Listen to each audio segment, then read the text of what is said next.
India മുന്നണി രൂപീകരിച്ചതിന് ശേഷം ഏറെ സവിശേഷതകളുള്ള ഒരു യോഗമാണ് ഇത്തവണ നടന്നത്. അതിലേറ്റവും പ്രധാനപ്പെട്ടത് DMK എന്ന അവർക്കിടയിലെ ഏറ്റവും കരുത്തരായ ഒരു സഖ്യകക്ഷി, ഇന്ത്യ മുന്നണിയിലെ ഏറ്റവും പ്രധാനപ്പെട്ട ഒരു പാർട്ടി പങ്കെടുത്തില്ല, പൂർണ്ണമായി വിട്ടുനിന്നു. അതായത് അവർ ഈ ബന്ധം അവസാനിപ്പിച്ചിരിക്കുന്നു എന്ന് തന്നെയാണല്ലോ ഇളങ്കോവൻ ഇപ്പോൾ പറഞ്ഞത്. അതായത് ഞങ്ങളുടെ മുന്നണിയിൽ അവരില്ല എന്നുള്ളതാണ്. ഞങ്ങളുടെ മുന്നണിയിൽ കോൺഗ്രസ് ഇല്ല, പിന്നെ ഏത് കോൺഗ്രസിൻ്റെ പരിപാടിയിൽ ഞങ്ങൾ പോയിരിക്കേണ്ട കാര്യം എന്നാണ് ചോദിച്ചത്. ന്യായമായ ചോദ്യമാണ്. അതുമാത്രമല്ല, രാഷ്ട്രീയ മര്യാദ പാലിച്ചില്ല എന്നുള്ളതാണ് DMKയുടെ ആരോപണം. കോൺഗ്രസ് രാഷ്ട്രീയ മര്യാദ തമിഴ്നാട്ടിൽ പാലിച്ചില്ല. അപ്പോൾ പിന്നെ ഇനി അങ്ങനെ ഒരു മുന്നണിയില്ല എന്നുള്ള അവരുടെ തീരുമാനത്തെ കോൺഗ്രസിന് പോലും എഴുന്നേറ്റ് നിന്നൊന്ന് ചോദ്യം ചെയ്യാനുള്ള ശേഷി ഇതുവരെ ആയിട്ടില്ല. ഒരു കാരണം ഇതുവരെ അവരുടെ നേതൃത്വത്തിന് പറയാൻ പറ്റിയിട്ടില്ല. ഇപ്പം മല്ലികാർജ്ജുൻ ഖാർഗെയ്ക്കോ എന്തിന് KC വേണുഗോപാലിന് പോലുമോ രാഹുൽ ഗാന്ധിക്കോ പോലും ഒരു കാരണം എഴുന്നേറ്റ് എന്ന് പറയാൻ ഇപ്പോഴും പറ്റിയിട്ടില്ലാത്ത അവസ്ഥ അവിടെയുണ്ട് എന്നുള്ളതാണ് യാഥാർത്ഥ്യം. എന്നാൽ അവരുടെ ഭാഗത്ത് ന്യായമുണ്ടോ എന്ന് ചോദിച്ചു കഴിഞ്ഞാൽ, മുന്നണിയാണെന്ന് പറഞ്ഞ് വെറുതെ DMKയുടെ കൂടെ അവിടെ തമിഴ്നാട്ടിൽ നിന്നിട്ട് എന്താണ് കാര്യം? മുന്നണി അധികാരത്തിൽ വരുന്ന സമയത്ത് ഒരു മന്ത്രിസ്ഥാനം പോലും തരില്ല. കോൺഗ്രസിന് സ്ഥാനം വേണം. CPM-നെയോ CPI-യോ പോലെയല്ല, അവർക്ക് സ്ഥാനം വേണം. അപ്പോൾ ആ സ്ഥാനം കൊടുക്കുന്നില്ലെങ്കിൽ പിന്നെ എന്തിനാണ് ആ മുന്നണിയിൽ നിൽക്കുന്നത് എന്നുള്ള നിലപാട് കോൺഗ്രസിനുണ്ട്. പക്ഷേ അത് ആ നിലയ്ക്ക് തന്നെ വിശദീകരിക്കാനുള്ള ബാധ്യത ഇതൊരു ഇന്ത്യ സഖ്യം എന്ന നിലയിൽ ഒരു ദേശീയ താല്പര്യം മുൻനിർത്തിക്കൊണ്ട് ഒരു ആദർശാത്മകമായ ഒരു സഖ്യം എന്ന നിലയിൽ അവരൊരുമിച്ച് നിൽക്കുന്നുണ്ടെങ്കിൽ അത് പറയാനുള്ള ബാധ്യതയുണ്ട്. മാത്രമല്ല, സാമാന്യ മര്യാദ എന്നുള്ളത് രാഷ്ട്രീയത്തിൽ പറഞ്ഞിട്ടുള്ളതാണല്ലോ. ആ മര്യാദ പാലിച്ചില്ല എന്നുള്ള അവരുടെ ആ ആരോപണത്തെ ഖണ്ഡിക്കാൻ കോൺഗ്രസിന് കഴിഞ്ഞിട്ടില്ല. രണ്ടാമത്തത് JMM പറയുന്നു. JMM-ൻ്റെയും പ്രതിഷേധം ഇന്നിപ്പോൾ അവരവരെ അറിയിച്ചിട്ടുണ്ട്. ആം ആദ്മി പാർട്ടി ഇന്ന് യോഗത്തിൽ പങ്കെടുത്തിട്ടില്ല. മമതാ ബാനർജി ഏറ്റവും ആത്മാർത്ഥമായി ഇന്ത്യ മുന്നണി യോഗത്തിൽ പങ്കെടുത്തത് ഈ യോഗത്തിലാണ്. ഇങ്ങനെ പല പ്രത്യേകതകളും നടന്നു. കേരളത്തെ സംബന്ധിച്ച് നോക്കിയാൽ പൊതുവെ നമുക്ക് കൂടുതൽ താല്പര്യമുള്ള ഒരു വിഷയം എന്ന നിലയ്ക്ക് കൂടി പരിശോധിച്ചാൽ CPIM ഉറച്ച ഒരു നിലപാട് അക്കാര്യത്തിൽ സ്വീകരിച്ചു. ഇത്തവണ CPIM ജനറൽ സെക്രട്ടറി ആ യോഗത്തിൽ പങ്കെടുക്കേണ്ടതില്ല എന്ന് തീരുമാനിച്ചു. MA ബേബി പോയില്ല. ജോൺ ബ്രിട്ടാസ് പങ്കെടുത്തു. ശക്തമായി തന്നെ ജോൺ ബ്രിട്ടാസ് പ്രതിഷേധം അറിയിക്കുകയും ചെയ്തു. നേരത്തെ തന്നെ കത്ത് കൊടുത്തിട്ടുണ്ട് മല്ലികാർജ്ജുൻ ഖാർഗെയ്ക്ക് MA ബേബി. അതായത് ഈ തെരഞ്ഞെടുപ്പ് കാലത്ത് ഇതിൻ്റെ ദേശീയ നേതാക്കൾ, അതായത് CPM-ൻ്റെ ആരോപണം ഇത്രയേ ഉള്ളൂ. മല്ലികാർജ്ജുൻ ഖാർഗെയും രാഹുൽ ഗാന്ധിയും പോലുള്ള നേതാക്കൾ ഇവിടെ വന്നിട്ട് BJP-യുമായി CPIM-ന് സഖ്യമാണ് എന്ന് പ്രചാരണ പരിപാടികളിലൊക്കെ പങ്കെടുത്ത് പ്രസംഗിച്ച് നടക്കുക, അത് ശരിയായ കാര്യമല്ല. ഇന്ത്യ മുന്നണി രൂപീകരിച്ച കാലം മുതൽ അതിൻ്റെ ഭാഗമായിട്ടുള്ള അതിൻ്റെ നേതൃതലത്തിൽ തന്നെയുള്ള CPIM-നെ പോലുള്ള ഒരു പാർട്ടി BJP-യുമായി സഖ്യമുണ്ട് എന്നുള്ള തരത്തിൽ പരസ്യമായി പ്രചാരണം നടത്തിയത് ശരിയല്ല എന്നുള്ള ആരോപണമാണ് അവരുന്നയിച്ചത്. പക്ഷേ അതിനകത്ത് മറ്റൊരു വശം കൂടിയുണ്ട്. ഈ പ്രചാരണ പരിപാടികൾ ഇപ്പം പിണറായി വിജയനെ പോലെയോ മുതിർന്ന നേതാക്കൾ, ഇവർ പറയുന്നതാണ് മുതിർന്ന നേതാക്കൾ അത് പറയാൻ പാടില്ല.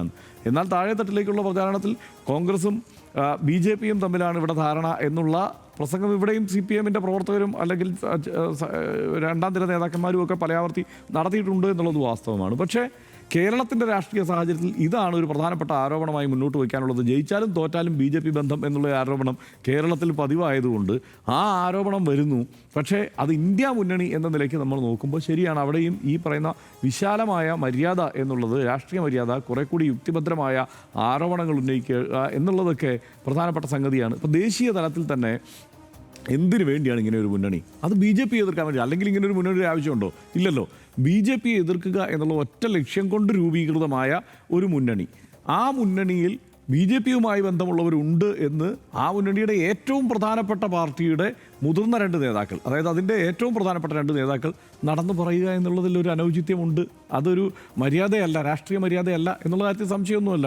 എന്തായാലും CPM-ന് BJP-യുമായി ബന്ധമുണ്ട് എന്നൊക്കെ നമുക്ക് ആരോപിക്കാൻ കഴിയില്ല. ആ നിലയ്ക്ക് ആരോപിക്കുന്നതിൽ അത് തെറ്റായ ഒരു ആരോപണമാണ്. പക്ഷേ അത് ഒരു തെരഞ്ഞെടുപ്പ് പ്രചാരണ വേദിയിൽ തെരഞ്ഞെടുപ്പ് വിജയം ലക്ഷ്യമാക്കിക്കൊണ്ട് ഈ ഇന്ത്യയിലെ ഏറ്റവും ചെറിയ സംസ്ഥാനങ്ങളിൽ ഒന്നായ കേരളത്തെ, വലിയ സംസ്ഥാനങ്ങളിലെ ചെറിയ സംസ്ഥാനങ്ങളിൽ ഒന്നായ കേരളത്തിലെ പ്രചാരണത്തിന് അത് പ്രയോജനപ്പെടുത്തുമ്പോൾ ആ മുന്നണിയുടെ വിശ്വാസ്യത, ആ മുന്നണിക്ക് നേതൃത്വം കൊടുക്കുന്നവർ തന്നെ ചോദ്യം ചെയ്യുന്നു എന്നുള്ള പ്രശ്നമുണ്ട്.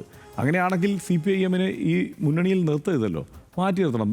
BJP-യുമായി ബന്ധമുള്ളവർ ഈ മുന്നണിയിൽ വേണ്ട എന്നല്ലേ പ്രഖ്യാപിക്കേണ്ടത്. അതങ്ങനെയല്ല പ്രഖ്യാപിക്കുന്നത്. വെറുതെ ഈ ആരോപണത്തിൽ, തെരഞ്ഞെടുപ്പ് വിജയം ലക്ഷ്യമാക്കിയുള്ള ഒരു ആരോപണത്തിൽ നിൽക്കുന്നു.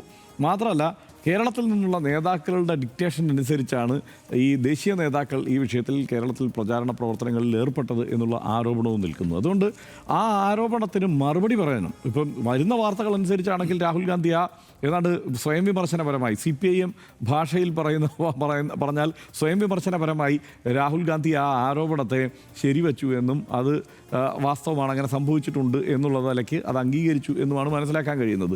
പക്ഷേ അതിൽ കാര്യമില്ല. കാരണം ഈ വളരെ എളുപ്പത്തിൽ BJPക്ക് മുന്നണിയെ പരിഹസിക്കാൻ പോകുന്ന, BJPക്ക് എതിരെയാണ് ഇത് രൂപപ്പെട്ടതെങ്കിൽ BJPക്ക് വളരെ എളുപ്പത്തിൽ പരിഹസിക്കാൻ പോകുന്ന ഒരു സ്വഭാവം ഈ മുന്നണിക്കുണ്ട് എന്നത് കാട്ടിത്തരും. പിന്നെ ഇന്ന് V. മുരളീധരൻ പറഞ്ഞത് ശരിയാണ്, ചിലപ്പോൾ ഓണാവും ചിലപ്പോൾ ഓഫാവും. അങ്ങനത്തെ ഒരു മുന്നണിയായി മാറിയിട്ടുണ്ട് ഇന്ത്യ മുന്നണി. അതുകൊണ്ട് തന്നെയാണ് ഇപ്പം മമതാ ബാനർജിയുടെ കാര്യം എടുക്കാം. കോൺഗ്രസ് ആരോപിക്കുകയാണെങ്കിൽ ആരാണ് ഈ മുന്നണിക്കുള്ളിൽ ഏറ്റവും BJPയുടെ ഏറ്റവും അടുപ്പക്കാരായിരുന്നു? അത് മമതാ ബാനർജി ആയിരുന്നു. എല്ലാ കാലത്തും BJPയുടെ അടുപ്പക്കാരായിരുന്നു. BJPയുടെ സഖ്യകക്ഷിയായിട്ട് മുന്നണിയായി മന്ത്രിസഭയിൽ അംഗമായി ഇരുന്നിട്ടുള്ള ഒരു പാർട്ടിയാണ്. ആ പാർട്ടി ഇപ്പോൾ നേരിടുന്ന ഈ ഒരു പ്രശ്നം നമുക്കറിയാം. ആ പ്രശ്നം എങ്ങനെയാണ്? ആ പ്രശ്നത്തിൽ ഇപ്പോൾ MP കൂട്ടത്തോടെ 20 MP ഇപ്പോൾ BJPയിൽ ചേരാൻ പോകുന്നു, NDAക്കൊപ്പം നിൽക്കാൻ പോകുന്നു എന്ന് പറയുന്നു. അതാണ് അവിടുത്തെ അവസ്ഥ. അവരാണ് എല്ലാ കാലത്തും ആ പാലം നിലനിർത്തി പോന്നിരുന്ന ഒരു പാർട്ടി. അപ്പോൾ ഇങ്ങനെയുള്ള സംഗതിയൊക്കെ നിലനിൽക്കെ അവർക്കെതിരെ ഉന്നയിക്കാത്ത ഒരു ആരോപണം ഇവിടെ ഉന്നയിക്കുന്നത് ശരിയല്ല എന്നുള്ള പ്രശ്നമാണ്. ഇതിനി ഈ മുന്നണി എന്ന നിലയ്ക്ക് ഇനി പരുവപ്പെടണമെങ്കിൽ രാഹുൽ ഗാന്ധി വിചാരിക്കണം, മല്ലികാർജ്ജുൻ ഖാർഗെയൊക്കെ വിചാരിക്കണം. അവരത് വിചാരിക്കുമോ എന്നുള്ളത് നമ്മൾ കാത്തിരുന്ന് കാണണം. കാരണം കേവല താല്പര്യങ്ങൾക്കനുസൃതമായാണ് ഇപ്പോൾ മുന്നണി പോയിക്കൊണ്ടിരിക്കുന്നത്.